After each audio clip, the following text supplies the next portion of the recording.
Dragi moji pratitelji, dobro mi došli u kanal Kornelija priče. U rano jutro stigla sam u Zagreb na glavni kolodvor, a idem posjetiti djecu i unučiće.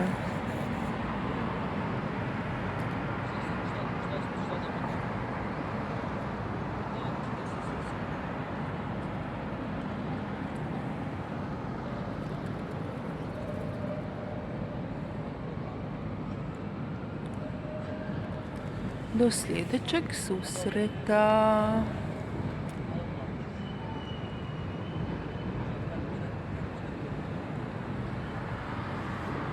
Bog.